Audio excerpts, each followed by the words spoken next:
junctures from Liverpool, England. People all over the world are just beginning to talk about the Beatles.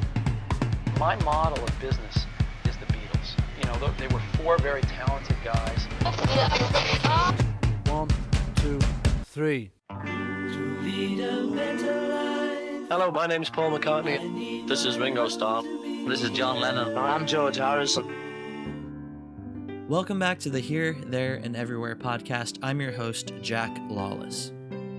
Robyn Hitchcock is an English singer-songwriter and guitarist who led the Soft Boys in the late 1970s and released the classic Neo-psychedelic album Underwater Moonlight, which has influenced bands such as R.E.M. Robyn's also had a successful solo career with songs like I Often Dream of Trains. And one of Robyn's main musical influences is the Beatles. With a dedicated cult following and albums ranking in charts titled Albums You Have to Listen to Before You Die, I've been wanting to have Robyn on this podcast for a while now. And I'm so glad he is finally able to join us on the podcast today and talk about his life, his music, and the Beatles. 1, 2, 3, 4.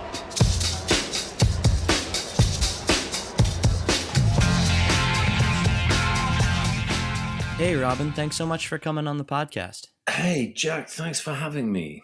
How's it going today? I am breathing away and as far as I know, intact. How about you? I am the exact same way, and I don't think I'd have it any other way. Good. So Robyn, I know you're a big fan of the Beatles, and I'd love to ask you how you got into their music. So if you could walk us through how you grew up and what kind of music you listened to as a kid, and that'll start us off. As a kid, well, it was a pre-Beatle landscape, so music was different back then, but I guess my father bought a couple of rock and roll records when I was about 2. We had Bill Haley in Rock Around the Clock, and we had Lonnie Donegan, who was a British skiffle singer. You know about skiffle? Yeah, Rock Island Line is one of my favorite songs.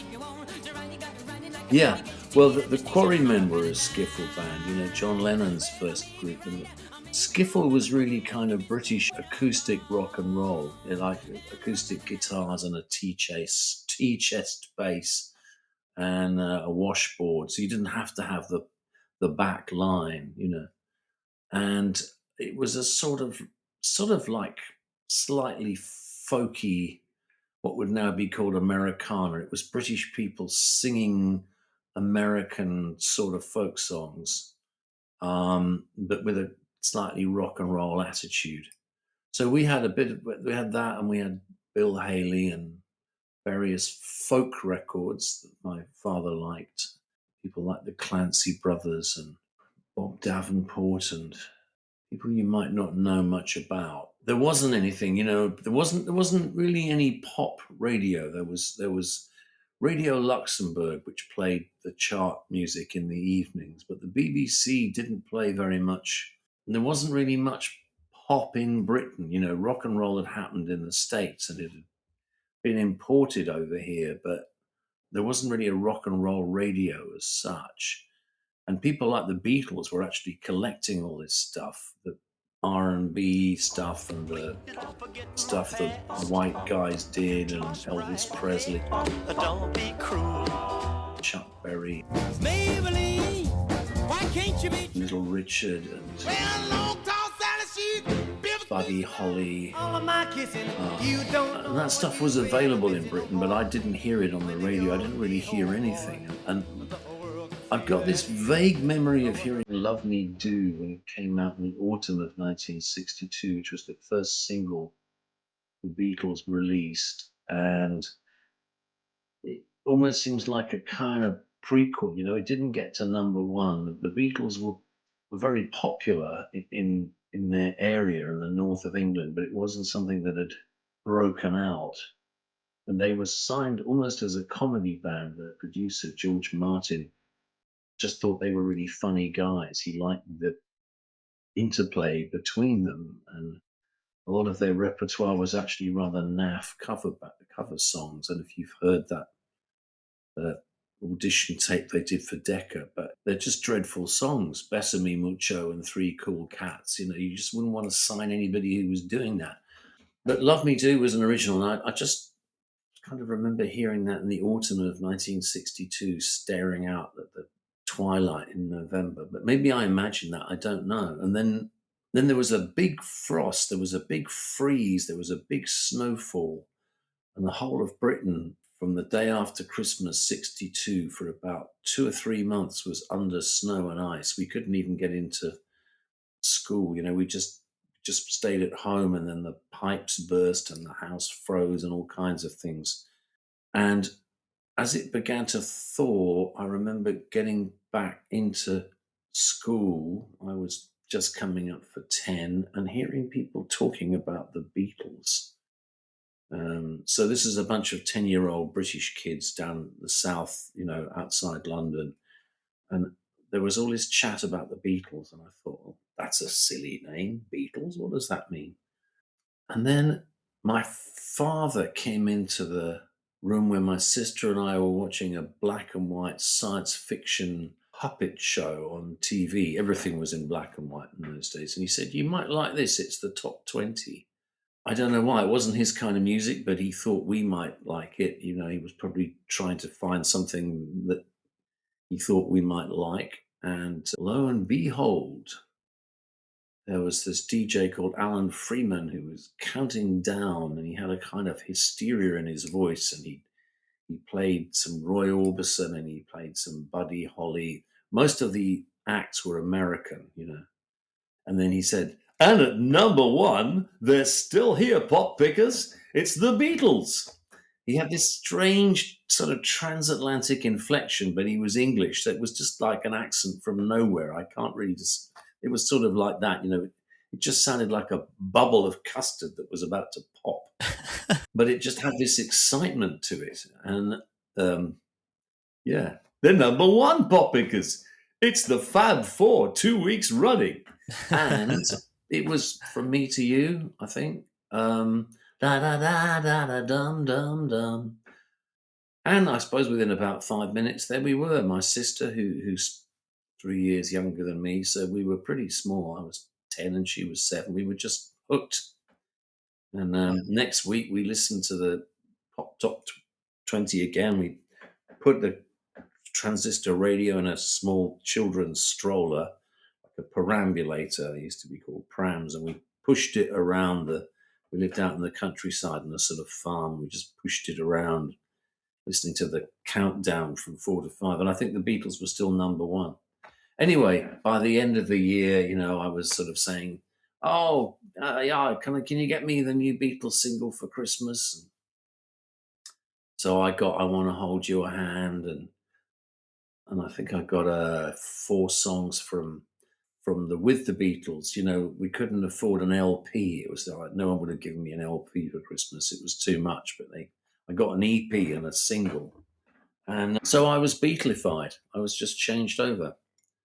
And then, like everybody, seemed like every other kid in Britain, every time a Beatles single came out, we didn't necessarily buy it, but it was on the radio and you just absorbed it. So at which point during your life did you decide that you wanted to be a musician as well? And did the Beatles have any influence over that decision? About 4, 5 years later, I had discovered Bob Dylan.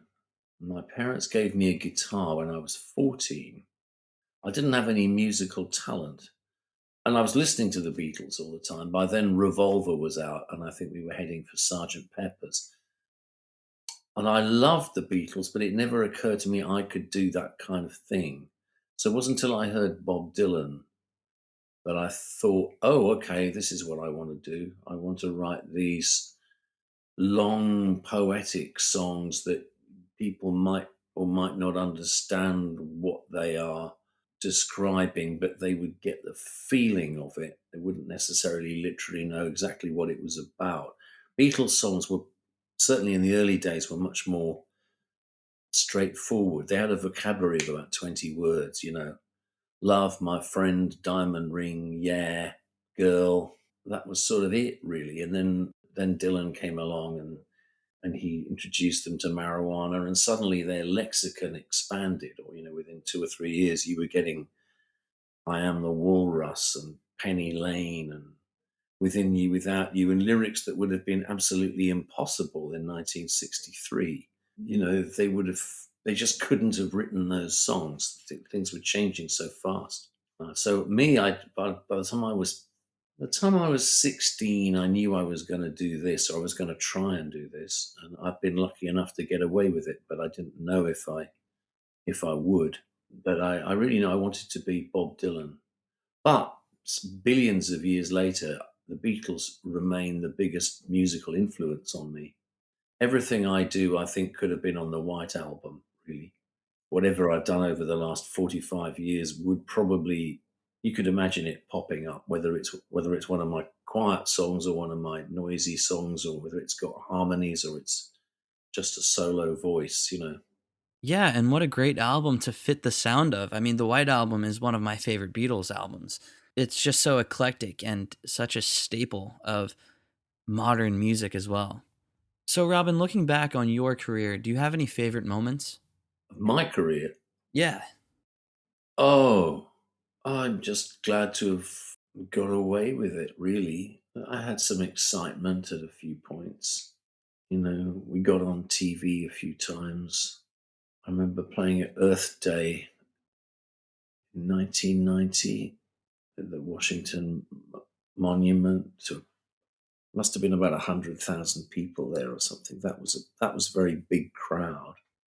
I don't know if it was exciting. I mean, most exciting things was probably actually discovering that we'd got a gig up in London and somebody was going to pay us £10 to drive there from Cambridge with a van and set up and play and drive home again and lose money. But it was so exciting to actually, that was probably more exciting than playing to 100,000 people at the Washington Monument. Yeah.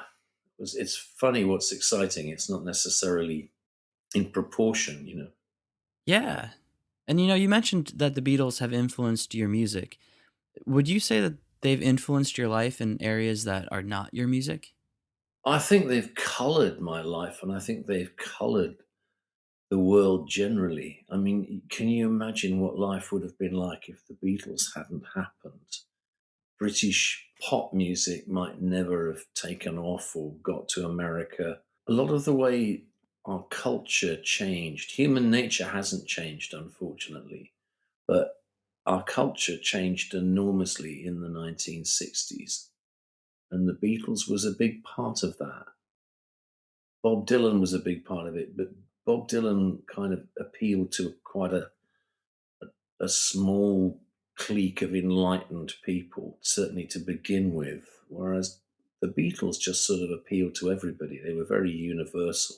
You didn't have to have a political affiliation to like the Beatles. Anybody could. And it wasn't till the Bigger Than Jesus remarks, John Lennon's Bigger Than Jesus remarks, that started getting their records burned and banned in the South. And suddenly, that sort of, the same sort of people that then their grandchildren became Trumpistas 60 years later. I mean, to generalize massively, but that kind of element in American society, they got upset. The Beatles had gone too far, and then all sorts of things. They came out as druggies, and they came out as meditators, and they came out as, a lot of things that Lennon did upset people, but it also meant in a way that they were challenging. So you had Lennon, who was challenging, and you had McCartney, who was much more diplomatic. And, McCartney kind of oozed the path, took the sting out of things, took the edge off things. And John and George could be a bit more radical, and Paul and Ringo were a bit more cozy and sort of just less challenging, less provocative. So that balance of being kind of something that would cut through and being something that would just kind of smooth on through, meant they just got to so many places. They were so I think life would have just been really colorless without the Beatles. It's also what put Britain on the map, really, up until Princess Diana. That was the next big thing that Britain's been on the map for, and since then it's just really been kind of, royals. I don't know what else we're known for, really. We're just a little imploded imperial country that's responsible for a lot of the evils in the world. But we're now like a sort of harmless old grandparent in the corner, that every so often it kind of goes into spasm and coughs and, oh no, wait a minute, we're not finished yet. Oh, we're going to leave the EU. Forget it, Gramps. And the Beatles was our sort of post-imperial flowering, and certainly the thing I'm most proud of. If you had to ask me what I was proud of about being British, I would say the Beatles. And do you have a favorite memory that's associated with the Beatles or their music? Oh, I remember. I remember sort of falling in love when I was 10 with my best friend's sister when "She Loves You" came out. Well, that didn't last, which is just as well. I'm glad we didn't get married. I remember the kind of excitement when Day Tripper and We Can Work It Out came out. There was just a feeling of movement in the air. And God, I remember just those singles, Rain and Paperback Writer, and the feeling you'd get from the new ones, waiting for Sergeant Pepper and then hearing it on some little portable record player. But it was as rich as they'd said it was going to be. It really did seem kind of magical, extraordinary that somebody had managed to make that. It's not necessarily my favorite Beatles record, but it was such an event. I think all it was they all kind of, as they came, each one of them seemed to be another kind of marker of the way that 1960s was moving. And then Let It Be came out right at the end, and the 60s were over, and I left school, and it was kind of obvious that in a way there was nowhere to go. That great line in "You Never Give Me Your Money," Paul McCartney goes, "Oh, that magic feeling, nowhere to go." And that's really how it felt at the end of the 60s. Like you'd had this enormous momentum. There'd been this big, so many things had changed. Modern life had started, You didn't have to be married to have sex. It was possible to take drugs other than tobacco and alcohol. You could have gay sex. It was no longer illegal to be what was referred to as a homosexual. There was the beginnings of what then became feminism, called women's lib, and things that there's been advances, and then there's been retreats. Abortion was legalized in 67. 67 was an incredibly pivotal year in Britain. We haven't had what you've had over there, the Supreme Court trying to reverse everything. So we still have those gains, thankfully, at the moment. And all that seemed to be marked out in Beatles records, And also it was my adolescence. So I think everything from Love Me Do up to Let It Be, each of them seemed like a marker of me getting older, but also the way the country and the world was changing. And I'm sure there must have been equivalents in the 70s and 80s, but for me, there's been nothing quite like the Beatles, and for billions of others. I've always felt like Beatles songs basically appeal to children, and therefore probably always will appeal to children, regardless of musical styles. I mean, they'll begin to sound very antiquated. They probably do now if you're growing up. But, if you start hearing Beatles records when you're 5 or 6, your musical tastes wouldn't be too formed yet. So you probably just pick up on the feeling. You wouldn't necessarily think, God, this is really quaint, weird old music.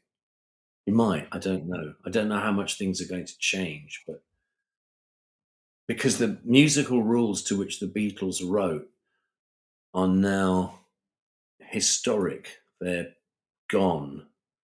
They're like swing or like some other movement in jazz which has vanished. Or I think the Beatles are the closest thing the 20th century got to producing folk music. You know, you can pick up an acoustic guitar and sing simplified versions of Beatles songs to 6 or 7 year olds, and they'll probably really like it. You know, I mean, probably things like Yellow Submarine more than something like Only a Northern Song or something. You know. So, Robyn, have you met a Beatle? No, I've seen them. I've seen Ringo twice playing at the Ryman in Nashville. I've seen Paul. Saw him at Hammersmith Apollo Odeon in 1973, which is where the Beatles used to do their Christmas shows back in the mid '60s. I saw him at that's a early Wings show, and then I saw him in Sydney about 5 years ago, and then in Las Vegas 3 years ago. But no, I saw.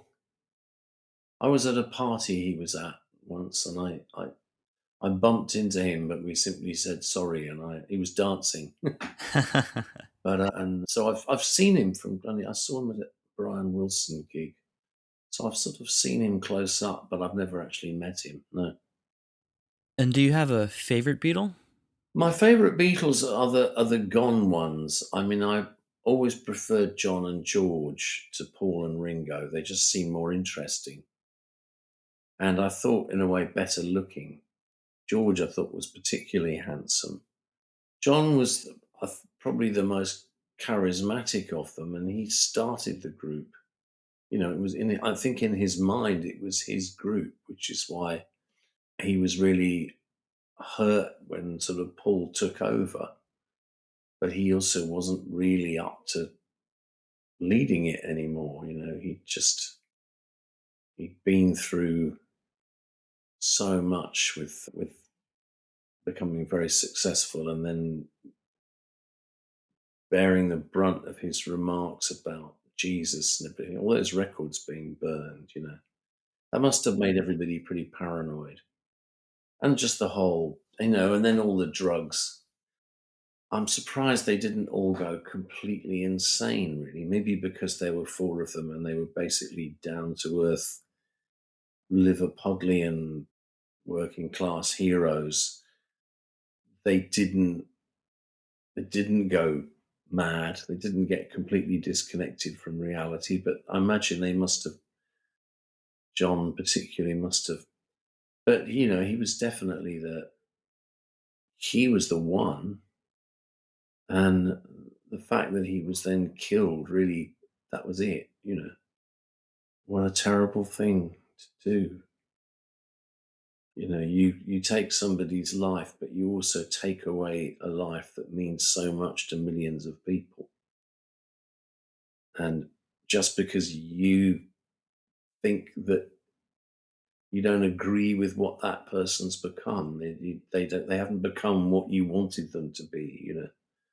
And just an appalling act of egotism and stupidity and cruelty. But, you know, you can't really say enough bad things about the guy that killed him. There's nothing good.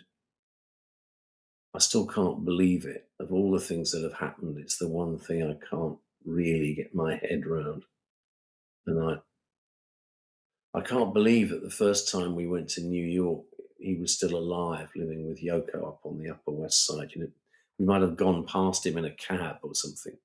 You know, he could have come down to one of our shows unbeknownst. I'm sure he didn't, but, you know, he was there. We overlapped, and then he wasn't there anymore. Sorry, this is really nothing very profound. It's just the way I feel about John Lennon. He was not a saint, but he kind of embodied, I feel like he embodied humanity in a way. I feel like he was humanity's representative on the cosmic scale. and all the battles that were going on inside him kind of represent whatever goes on inside the rest of us. And I feel like he tried to make something positive out of what was going on with him, and that was probably not easy. And he had a fantastic voice. My favourite rock singer. But I don't believe that it was. I don't think John was the Beatles. I don't think Paul was the Beatles. The Beatles was the Beatles. It was the combination. And George at one point afterwards said, "Yeah, well, Ringo and me, we were the the economy class Beatles." And, which is a very fair point. The pecking order definitely was John, Paul, George, and Ringo, and then it swapped to Paul, John, George, and Ringo. And I think John couldn't handle it and sort of took refuge in Yoko, and that was it. But it was definitely the four of them overlapping was what was so brilliant. I don't know. Do you like Beatles solo albums? Have you got any favourites? Yeah, I love all of their solo work. I mean, immediately what comes to mind is All Things Must Pass, Band on the Run. Yeah. I love John's solo work during Double Fantasy. Yeah. How about you? Do you have any favorites? Much the same. I mean, I think a lot of their best stuff was done right as the band was great. So they were disintegrating, and in some cases was actually written while they were still together. A lot of the stuff on All Things Must Pass was demoed during the Let It Be sessions. I love the Plastic Ono Band record. I feel like after that, John was a bit wrung out. I don't know whether he had much more to say. I love Band on the Run. And I like the Ringo record with all the guest stars, and the band and Mark Bolan, and that's a fun record. Yeah, definitely. And I also really love Brainwashed too by George Harrison, his last one. Oh, Brainwashed. I haven't heard that. Is that any good?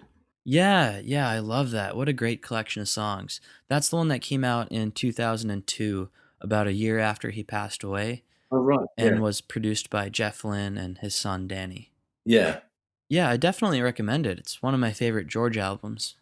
Oh, I've just always been a bit scared partly because it was just before he went. I don't know. It's like hearing people's last things. I don't really like listening to all the John Lennon demos and things, sort of prefer to hear it from a bit further back when he wasn't quite so close to the end. But yeah, I'll have a listen to it then. Yeah. So do you have a favorite Beatles album? Oh, Revolver. Oh, nice one. Yeah. I think Revolver is my favorite of them as a group playing together like they were.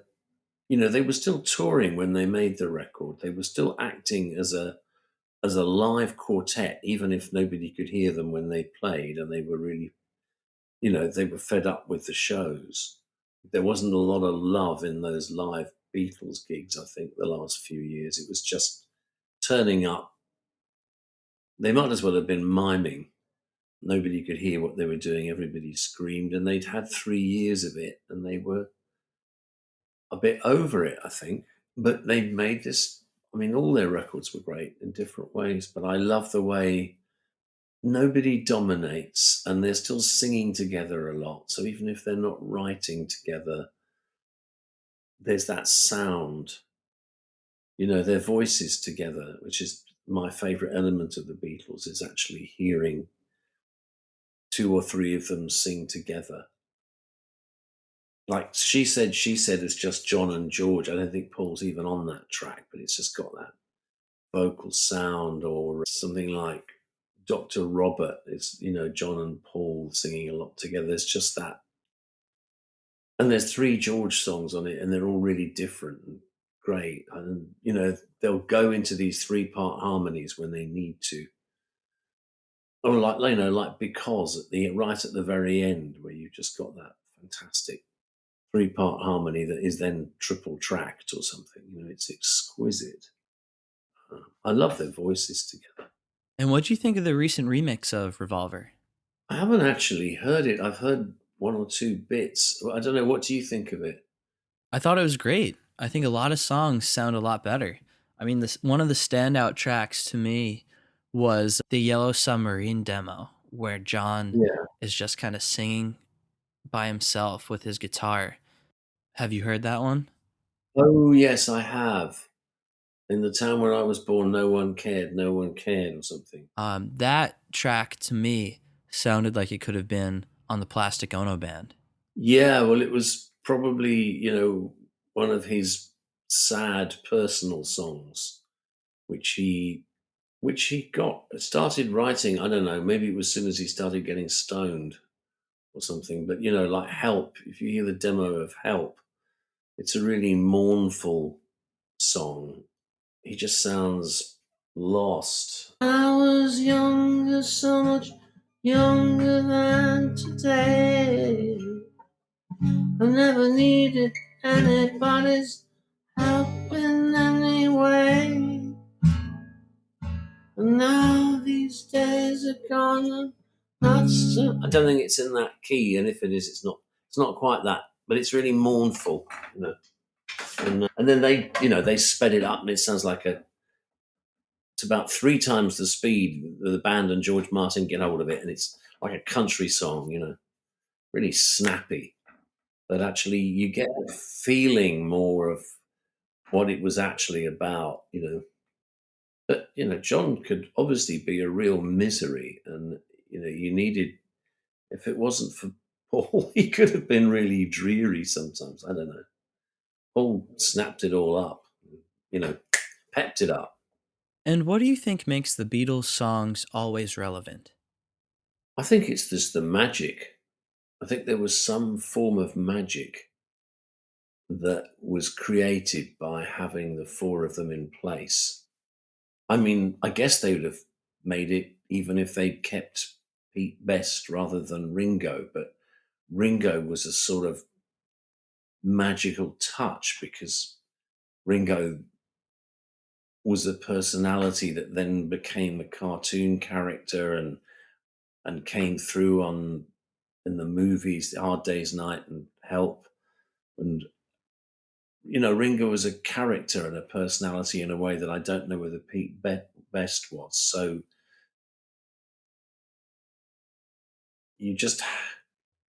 they were a magic entity, and I don't know how you define magic, but you could definitely say whatever it was, they had it. And I think it's still there in the records. People, you put on the records from kind of up to the White Album, where they were still acting as a group, and it's got some sort of electrical charge to it. And then the later ones, less so.